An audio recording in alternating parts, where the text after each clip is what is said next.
Hello बच्चों, let us first read the question.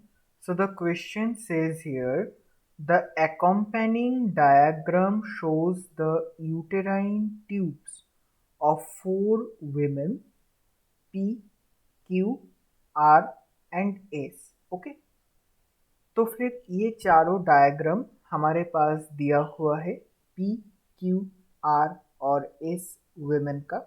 ठीक है, अब हमारे इधर जो क्वेश्चन दिया हुआ है कि in which of two women fertilization is impossible at present.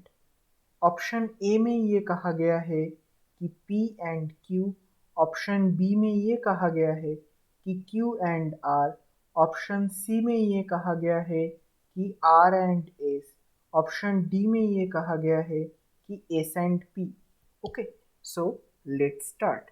देखिए क्या होता है, इधर हमारे पास जो कंसेप्ट आता है ये क्वेश्चन को सॉल्व करने के लिए, वो बहुत ही सिंपल सा कॉन्सेप्ट है.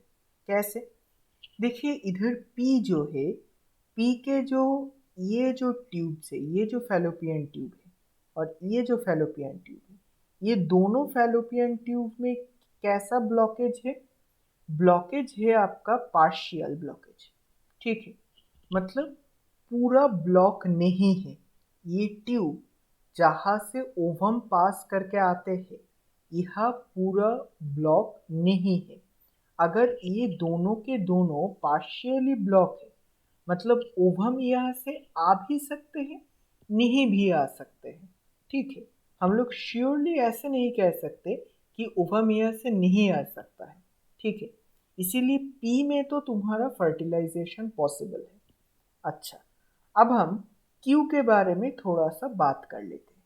देखो क्यू में जो कहा गया है कि अगर हम इस वाले फैलोपियन ट्यूब को देखेंगे तो फिर देखो यहाँ क्या दिया हुआ है, कंप्लीट ब्लॉकेज. इधर कंप्लीट ब्लॉकेज है, मतलब यहाँ से ओवम आ नहीं सकता क्योंकि यह कंप्लीट ब्लॉकेज है. सिमिलरली इधर से स्पर्म भी नहीं जा सकता क्योंकि कंप्लीट ब्लॉकेज है कि नहीं.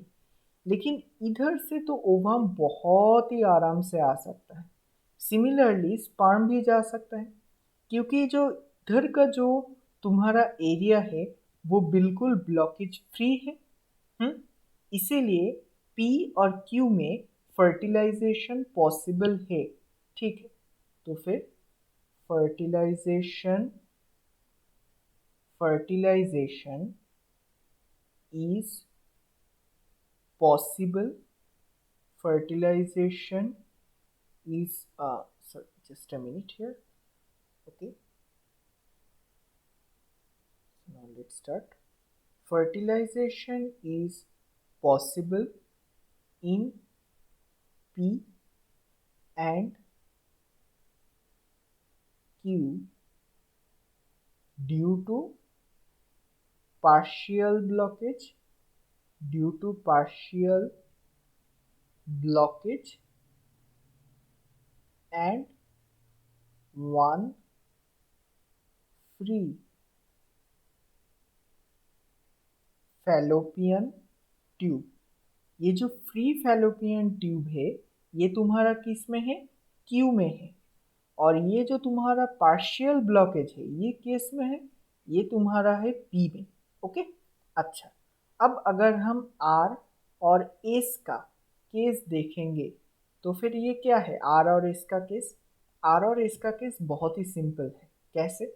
देखो इधर जो दिया हुआ है कि आर के इस ये जो फैलोपियन ट्यूब का जो आर्म है, ठीक है, ये जो फैलोपियन ट्यूब है और इधर जो फैलोपियन ट्यूब, इधर यूटेराइन ट्यूब है, दोनों में ही क्या है? कंप्लीट ब्लॉकेज है. मतलब दोनों ही बिल्कुल तरीके से बंद है. अब यहाँ से भी नहीं ओवम आ सकता, यहाँ से भी नहीं ओवम आ सकता. सिमिलरली अगर स्पर्म किसी तरीके से भी यहाँ पर पहुँच भी गया, ठीक है, यहाँ पर सोचो कि यहाँ पर स्पर्म पहुँच चुका है, तो फिर अब वो इधर से जाने की कोशिश करेगा, तो फिर वो भी अब नहीं जा पाएगा क्योंकि कंप्लीट ब्लॉकेज है. ये दोनों यूटेराइन ट्यूब्स में ही।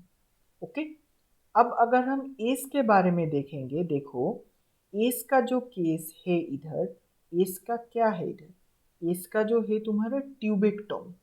हाँ, इसका जो है इधर ट्यूबेक्टोम, जो कि कॉन्ट्रासेप्शन का एक सर्जिकल इंटरप्रिटेशन है, जहाँ पर ओवम और स्पर्म मीट नहीं कर सकता, क्योंकि ये जो फैलोपियन ट्यूब्स है ना, ये जो यूटेराइन जो ट्यूब्स है, इन दोनों को कट करके बांध दिया गया है, कट एंड टाइड, इसीलिए यहाँ से स्पर्म और ओवम मीट नहीं कर सकता। ठीक है, तो फिर आर और एस का जो केस है वो है कि fertilization fertilization is impossible in R and S due to complete due to complete blockage and tubectomy. Okay, तो फिर अगर हम अब ऑप्शंस को थोड़ा सा देखेंगे, तो फिर ऑप्शंस में क्या क्या दिया है, पी एंड क्यू। तो फिर आप देख ही सकते हैं पी एंड क्यू में तो फर्टिलाइजेशन पॉसिबल है, जो मैंने अभी अभी कहा।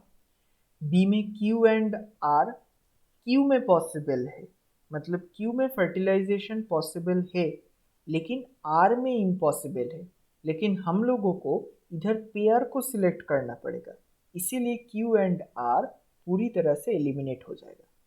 तीसरे में दे दिया हुआ है सी में आर एंड एस, ये बिल्कुल सही है। और डी में दिया हुआ है S and B, similar case as of B, means S में ये फर्टिलाइजेशन इम्पॉसिबल है ड्यू टू ट्यूबेक्टोमी, लेकिन पी में ये फर्टिलाइजेशन पॉसिबल है ड्यू टू पार्शियल ब्लॉकेज, इसीलिए ऑप्शन सी इधर बिल्कुल सही आंसर हो जाएगा। ओके, सो द फाइनल और correct answer is option number C. Okay, so hope it is understandable. Thank you.